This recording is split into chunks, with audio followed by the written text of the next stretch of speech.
You're listening to the Kitchen Garden Magazine podcast, your fortnightly fix of gardening features, advice and chat. Subscribe and follow us now to never miss an episode. Hello and welcome to the latest episode of On the Grapevine with me, your host, Daniel Hayes, and my guest today, kitchen gardener and speaker, Helena Dove. How are you today? Is the rain got up to you yet? It's drizzling, but it's all right. Like workable. My trainee's out in it, so it's Yeah, I think because I did pop up on Friday and I saw the young Scottish girl. She was mulching all the beds. Yes, she has had fun. It did look very nice. I do like a mulched bed. Some people are a bit like, oh, it's got to be being used at all points, but I quite like a nice freshly mulched bed. I think it looks nice, to be honest. It's about the only time that it looks perfect. So like, you know, that kind of just mulched, like no badgers dug it up, no one stood in it. Like that's the perfect time, I feel. And it lasts for a couple of hours until some bloke turns up and treads on it. And I suppose to get a nice picture. Or we were looking at it, and like, so the half that she's done, kind of it's been so sunny, it started to dry out. So that's gone one colour, and the stuff that she's done today is a different colour, and that's like, when you've got a little bit of OCD about it, it's like, oh, that's so frustrating. But oh dear, you could be in trouble on a veg garden then. Get OCD. Well, you don't have OCD for long, but just you know, sometimes you just look out for it. You get those moments, don't you? Where you look out the kitchen garden, and it looks like the kitchen garden you planned and you hoped for. Those moments are really beautiful, but rare, because quite often you'll look out and then you'll notice that something's fallen down or something's got a disease. Or some little creatures have appeared and you're like, oh, that wasn't there an hour ago. I've never had pest issues the way I've had them in the last year and a bit, I have to say, but keeps me on my toes. Oh, it's fun because you use quite a thick, quite a coarse mulch, don't you? Because when I was there the other day, someone said, oh, there's loads of branches in it. I think it was over-exaggerating on the branches, but it is quite compared to what you might think it would be. So we have two types of mulch, which we only use in the kitchen garden, soft mulch, which is really finely shredded, but not as finely as, it's not compost, which is what people are expecting.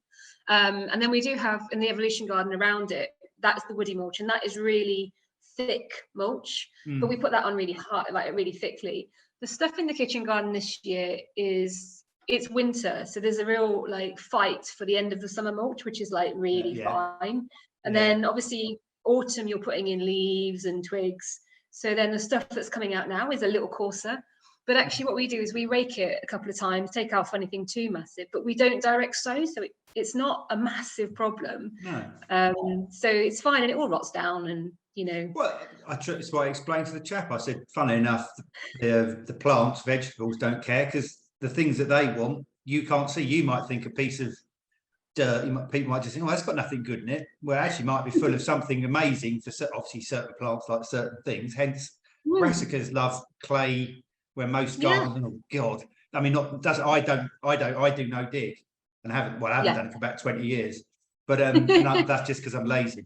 But I don't tend to think that it doesn't. It's been proven now by Charles Dowding that it doesn't.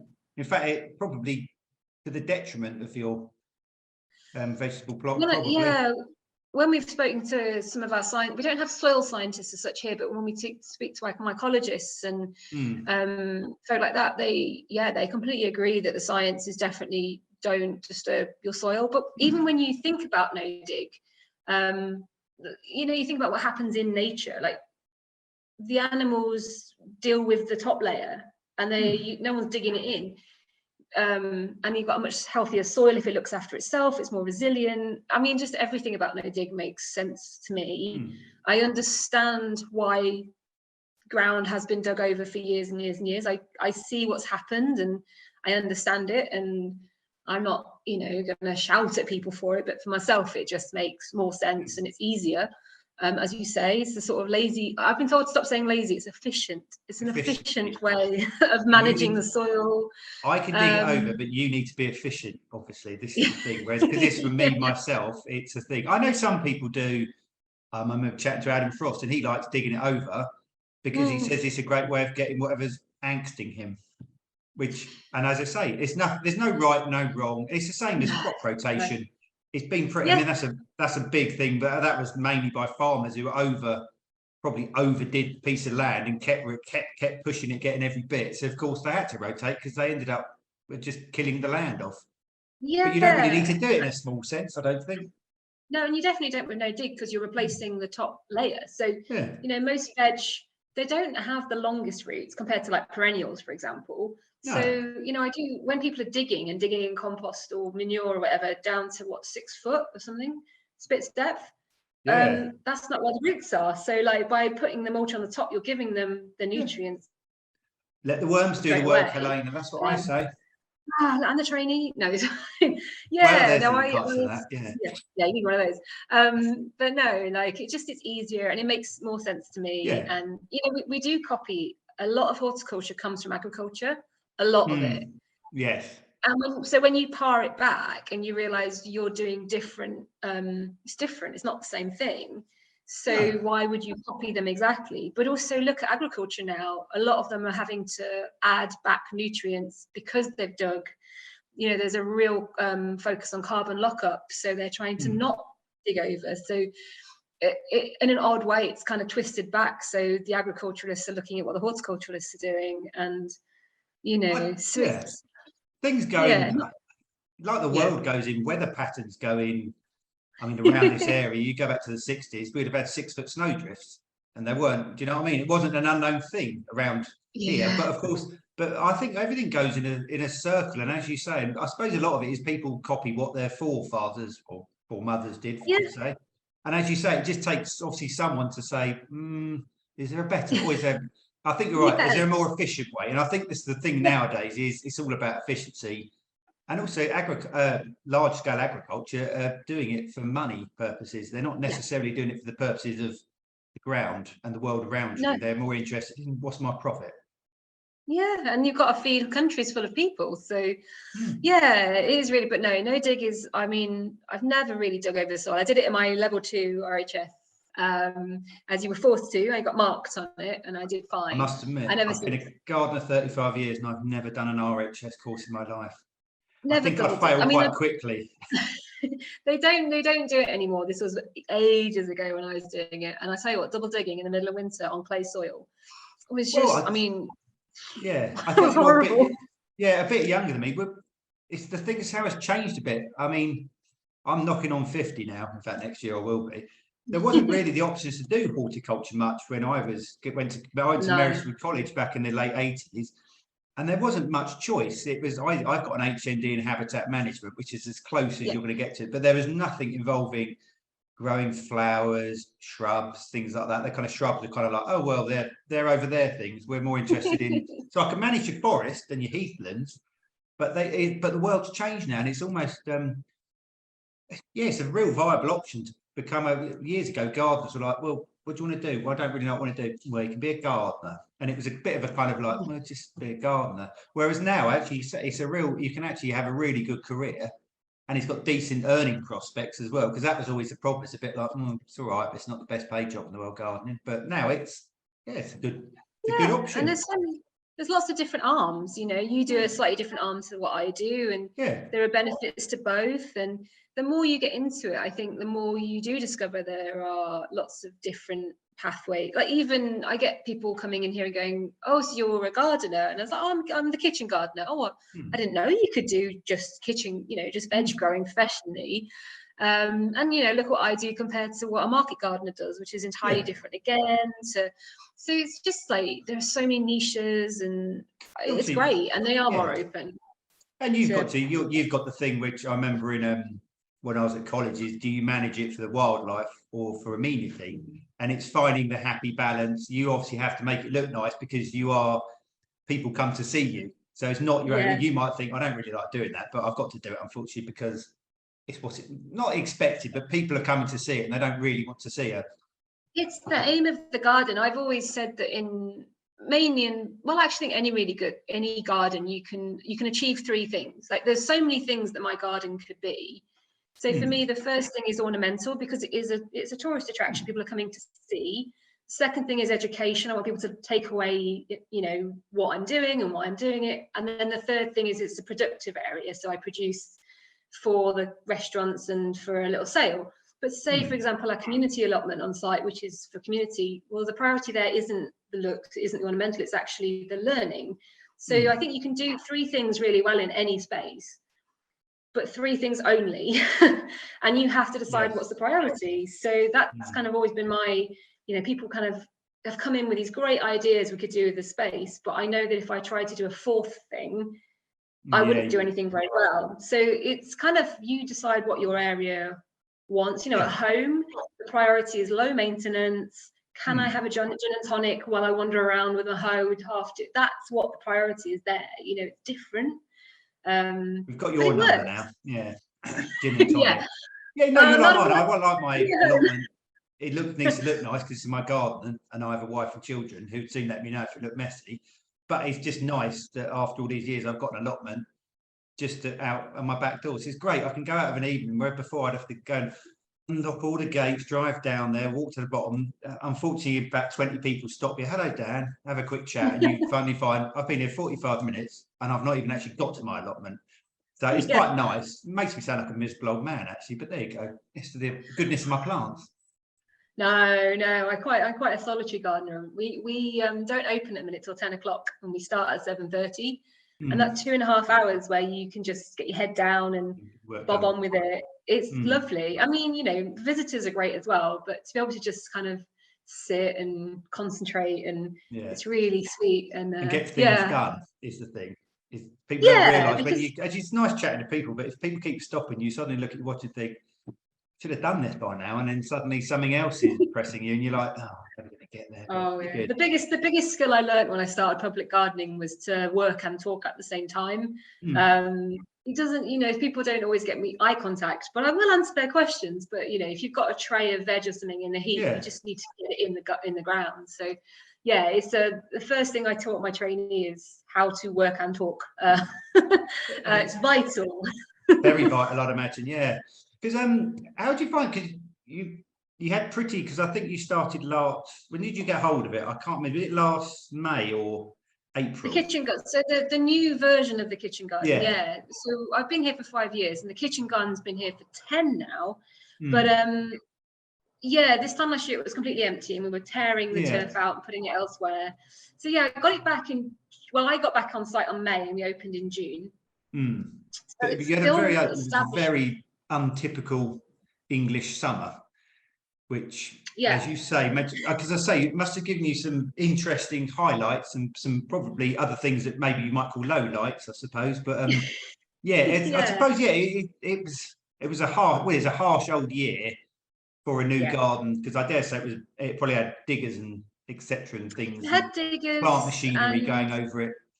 Yeah, they were really respectful, actually.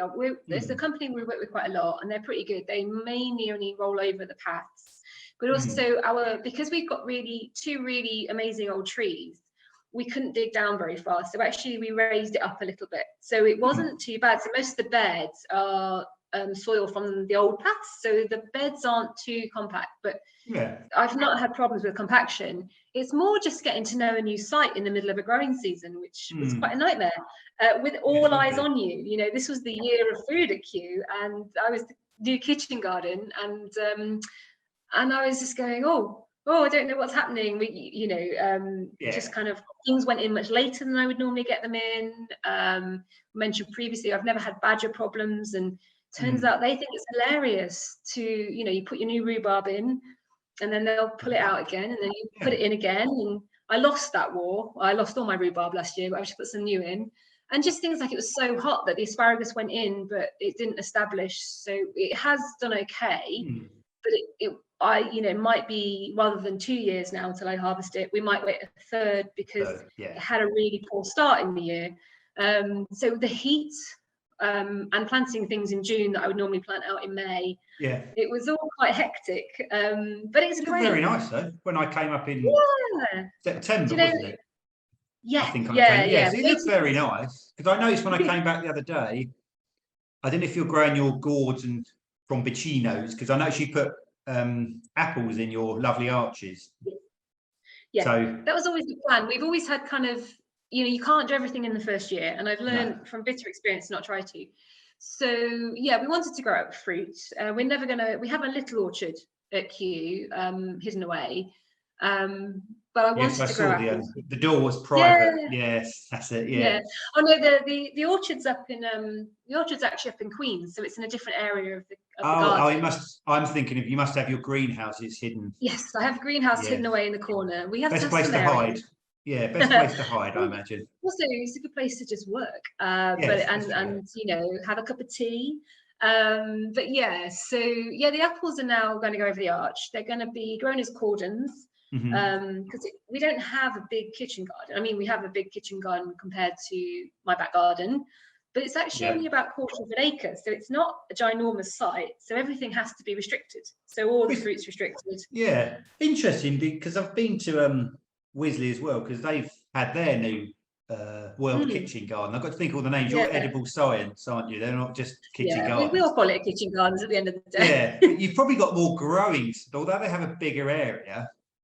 Actually, you've probably got more growing space than them per se. Yeah, when they were designing it, I, in my own sweet way, got involved and sort of really put them off doing smaller beds, because smaller beds are great in terms of like you can show what you can do in a small space, but it's very restrictive. If you can't grow squash in an amazing fashion, but also the more you have space wise, the more flexibility you have. So we have a few smaller beds that are about 6 by 2, but I didn't want fancy shapes because I've grown before in a space that had lots of angular beds, and those little corners dry out. You can't grow anything in it. It's quite frustrating. So I wanted the maximum of just plain. It was basically a designer's nightmare. I just wanted it as plain as possible and water points everywhere. That was my big thing. I was like, how many water points can I have? Well, you've got to think there, because you're part walled garden, really, aren't you? You're not wholly walled in, but you're part walled garden, which is quite nice. So you get an interesting. I suppose yes, you do, because I've noticed the day the sun comes up, so it's fairly southernish facing, isn't it? It's really it's an interesting thing that a lot of people don't normally necessarily, either in a wall garden or not, where you've kind of got a nice. Yeah, and you use a lot of vertical, and rather a lot of people think it's horizontal, but you've shown there with a lot of vertical. There's a lot of space wasted by people, because obviously a lot of things can grow upwards that you wouldn't necessarily think can grow upwards. Yeah, we started it this last year, and it's going to continue. We have one of the smaller beds is looking at growing in smaller spaces, and one of the aspects is looking at vertical growing. So, for example, my favourite crop this year, I think, was Malabar spinach, which did really, really well. And that's a climbing plant that produces it's quite drought tolerant. It likes the heat, but the fact that it's spinach that grows up, I mean, you were just getting very little in basically a 50 centimetre square space. It was amazing. Foot square bed?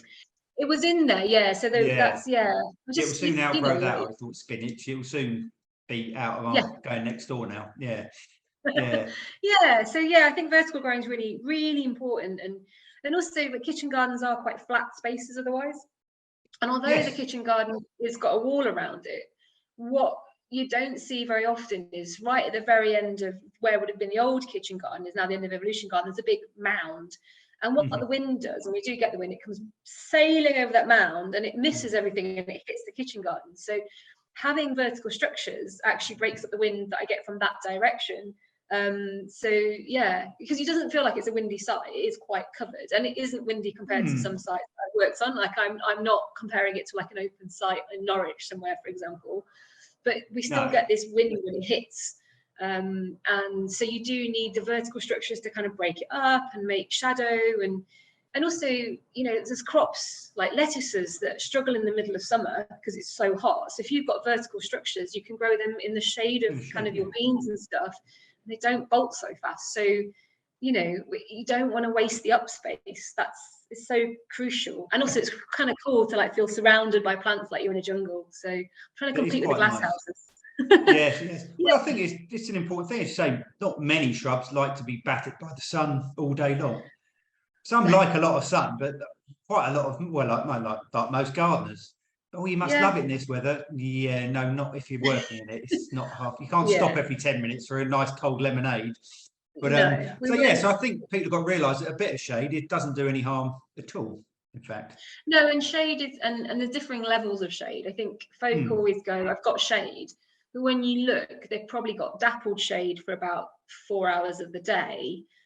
It feels shady. Quite often, you know, if you come home and your whole garden's in shade, you feel like you've got a shady garden, but actually it's not, and things will thrive in that. And as you say, not everything wants to be in the full, especially if you can't give it water.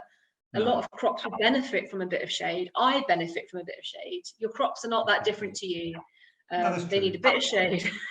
Because your I'm going to call it the Fungi Garden, but it's probably got a far posher name. I've got it in the mushroom beds at the minute. Mushroom beds, yeah. Because I noticed that does get the nice morning sun. Because I was taking a picture of it on Friday when actually, and I was sitting there thinking, oh, it's too even bright. But that obviously gets shaded more as the day goes on, I guess. Because what's the big tree there? I forgot. Was it a magnolia? That's a magnolia. I thought it was grandiflora. So it's Delevii. So it's actually evergreen. So it is an evergreen spot. There are places with sun on it. So the Cayley brothers who helped me design that bed have put the mushrooms that are like a bit more sun in the way. We do need to keep it more irrigated, especially that half that does need. Does get as you look at the left-hand side is going to be more, because that's going to get no real. Well, there is no escape from the sun until it goes. No, but not all mushrooms need escape from the sun, you know. No. So they've really chosen ones that will thrive in the different areas, and it's quite a low maintenance bed actually. It's a lazy man's bed, as we like to say. But it gets growing then. But I better get myself one put in, because I know some of the some things you're growing in cages. I mean, we all know shiitake. Often there's the dowling pegs you put in, and are they sealed with they'll look like they're sealed with a kind of. You have to seal things with a wax, because if the wild fungi get in, then the wild fungi are always going to be tougher than your kind of cultivated fungi, and they'll take over. So whenever you do a log, so you just seal up any holes you make, and the logs will take 2 to 3 years to do. They do take a while. It's a very slow process, but the straw beds and things like that, they've already given us gentle crops. I would say we've cropped from that bed pretty much every week, not loads, but like a really nice amount from a shady spot that otherwise we probably wouldn't do anything very much in it. So, you know, I've done it before at my old garden, and I just think that we look at shade and go, oh, what do we do? And I just think everyone should grow mushrooms. Fair enough. Yeah, because what's the one? Was it hen's foot? He was covered up. Oh, the chicken of the woods and head of the woods. Hen of the woods. That's it. I thought that's what I quite like is the wonderful names you get. I'm gauging he was covered up with a taffeta or something. Is he a little bit? Yeah, they've got a little hat on. He's obviously done like cold. They've got like totem poles on them, and they've done 3 logs, and in between each one there's a layer. And we just need to wait for the layer to grow in so that it's a solid structure. So they're kind of hidden away at the minute. But I think it's hen of the woods or chicken of the woods. I think it's hen of the woods. I think it's hen of the woods. But there's one that's illegal to pick wild. So that's the other thing about growing in your own garden, is that you can grow things that are illegal to pick from the wild, because although foraging for mushrooms is, you know, it's kind of an old tradition, we can't over forage. So by growing your own and using your shady spots in your garden, I just think it's just a really good solution to what a lot of people see as an issue. And mushrooms are just, you know, they are great healers of the soil, of people. They're great. They are, and they're quite expensive. If you want your closed cap mushrooms, they're fairly cheap. But you want to buy a shiitake mushroom. It's quite hard to find them sometimes unless you go to your other ones. But it's a great way. Just the only thing, like all of those things, is just know your mushrooms, like foraging. Yeah, definitely don't go out thinking you can do it with a little guidebook, because it could go very wrong very quickly for you. No, like if you want to try a mushroom to start with at home, and this is the first one I ever grew, King Stropharia, which is a wine cap type, it comes up with kind of a purpley red cap, and there's very little else in the UK that looks like that wild. So it's a really strong kind of starting mushroom, but then you just kind of, ask the experts, but make sure you have a picture of what you're hoping to get because even I nearly poisoned myself the other day. I was like, I was texting Lorraine from the Cayley Brothers and I was going, is this a pearl oyster? She's like, no, don't eat it, it's come in on the wood chip. So you just got to be like, it's been a very bad day for you there, Helena. It wouldn't have been great, but I always check. If I don't know, I'm really good at my job, but if there's something I'm not sure on, always check. Always check. When you're dealing with food, don't test it by putting it in your dinner. Test it by asking someone.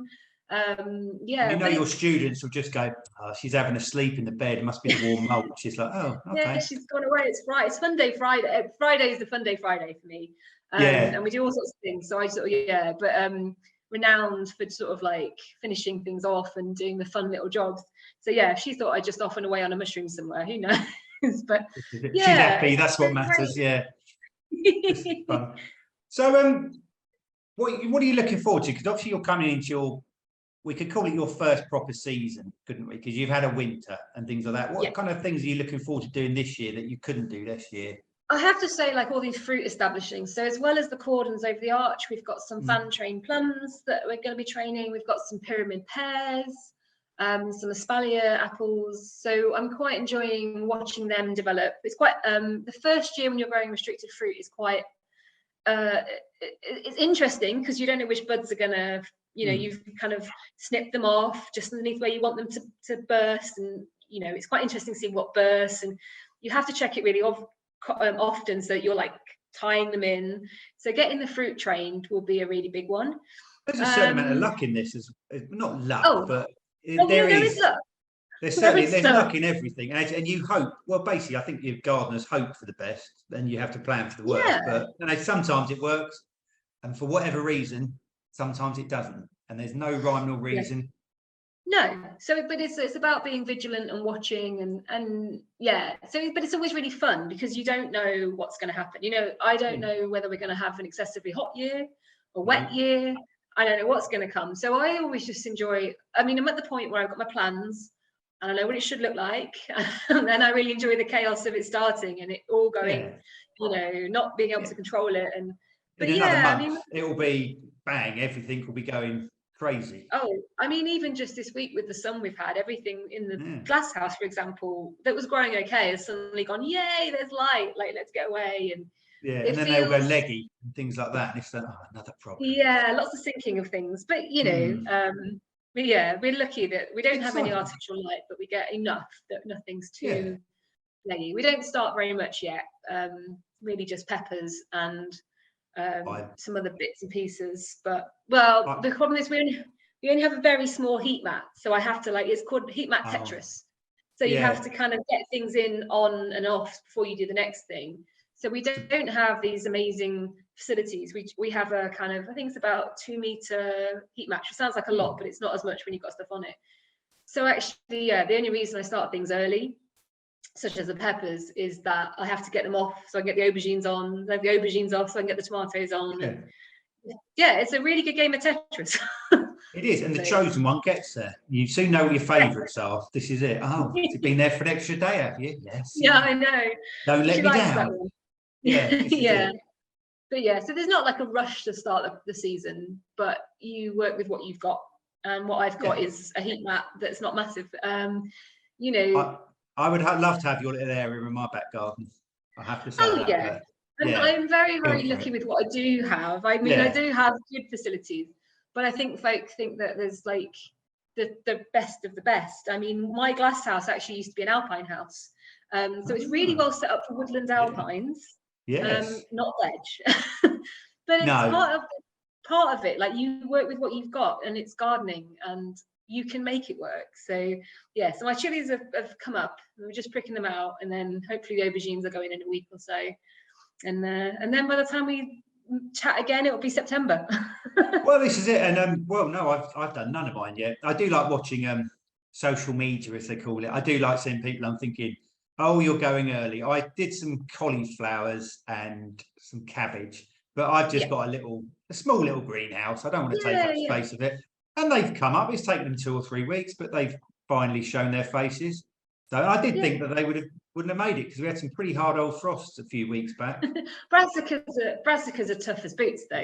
Yeah, but that's the other thing, isn't it? It depends on your garden. So as well as having this limited space, the other thing is, I know that we're a bit warmer. We have the wall. So the wall makes everything about a degree or two warmer. We still don't put anything out very much until May, but we are warmer than, say, you know, I grew up in the north of England or the Midlands, but you know, it was always a bit cooler. So you work with what you've got. I mean, at home I live under the Heathrow flight path, which is even warmer.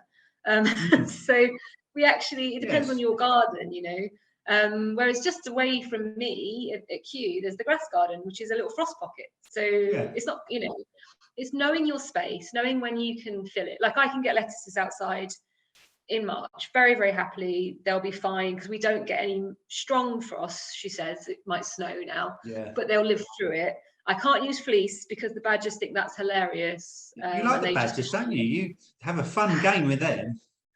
They are. What's Helena got for us today? Yeah. They are, because they're just playful. They don't really, they do look for grubs, but they're just very playful, and especially the young badgers. I mean, some when might they say destructive when you said playful there. Some might say destructive.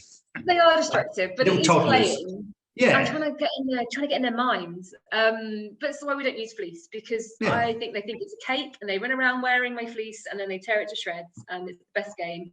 And then I go and put more on the next night, and it's, you know, so we just don't use fleece. Yeah. I tend to find also nature always wins.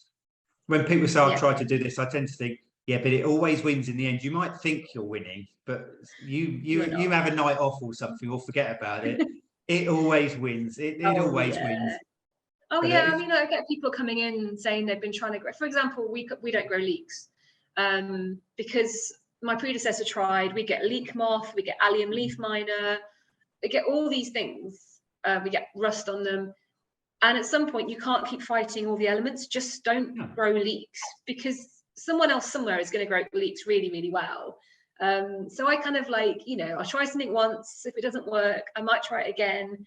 And at that point, there's no point fighting your site, you know. Whereas I have such a lovely warm site, I can grow all these kind of lovely tomatoes and aubergines and all these things outside. So put your energy into what your garden does really, really well. Like, don't keep fighting. And, you know, if you've got an animal that just, like, there's a squirrel that has this corner that I think he thinks is his. I don't plant there anymore, because, like, what's the point? I know as soon as something goes in, he's going to put his acorns in there instead. So don't fight it, just kind of go with it, and you're going to be much happier in the long run. That's true enough. And he'll be a lot happier, or she will be a lot happier too. She, yes. Whichever gender squirrel it is definitely commandeering the corner. But yeah, it's just don't fight it, because, as you say, we're going to win. Sorry, my screen's just gone funny. There you go. I don't know what's going on. Don't fight nature. Mine's trying to tell me to upgrade. I don't know how longer you've got. I think we've got 5 minutes left on this.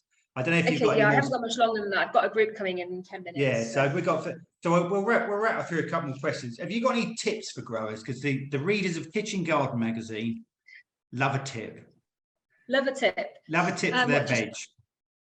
For their veg. Trying to think. If you're going to start plant some module like I do a lot, which we do that so that it's a very neat line when you grow it out, you can usually sink a lot of the crops a little bit deeper than the nursery line. So things like courgettes and tomatoes, and if you sink them a bit lower, so the stem's in the ground, they actually put out these adventitious roots, which gives, so the stem puts out little roots, so they're more kind of resistant to wind because they've got more roots. They also can find more water, and they're just a bit more stable. And if they got a bit leggy at some point, you hide most of the legginess under the ground. So I think don't be scared to, brassicas will do it, all your legumes will do it, and all your cucurbits will do it, and most solanaceae. So it's a bit like earthing up, but you're just planting them a bit lower so that they're more stable in the ground. Very good. Big tick by that then. What do you think will be the, because obviously you experiment with a lot of new veg. What do you think might be the big new thing in veg growing? I know it's a terrible thing to say, the big new thing in veg growing, because nothing new's been invented for a long time. But what do you think might, as you say, because our weather is changing, so it has opened up opportunities.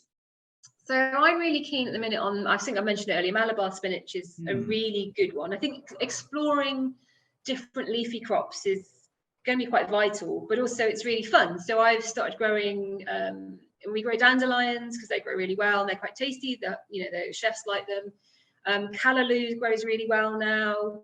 I've been growing something called minutia, which is basically a plantain, but it's stag's horn plantain, so it's thin and it is one of the most delicious crops. So I think we've got a lot of we've got to look outside of what we would normally grow in Britain and see what's out there. But also the trend in edible flowers has gone through the roof, which I think is great because as well as being quite tasty, they attract pollinators and they look really nice, which is just great. So yeah, I'm a big kind of advocate of those. I think that's the next step. Who knows with fruit, we probably have different cultivars and, we might see the apricots and peaches are outside more than they were, but it depends. That depends on the winter, so we'll see. I was about to say, you can always guarantee a late frost put pay to any wonderful things you're hoping for. Yeah, and who knows what's coming. Okay, lastly, we've got a couple of minutes left. Tell me all about your new book, Helena. Cool. Is it the Botany of a Kitchen Garden? It's Botany of the Kitchen Garden, yeah. And I get asked a lot of questions at Kew. And I guess when I started out, there were a lot of books of how-to. There's lots and lots of how-to books. Yes. I've written one myself. They're amazing. And every time I read one, you learn something new. But the next step is kind of why are my plants doing this? So it's kind of that answer. It's, I get a lot of people coming in the middle of summer going, why is my Florence fennel bolting, for example? People think it's got too hot, it's got all that.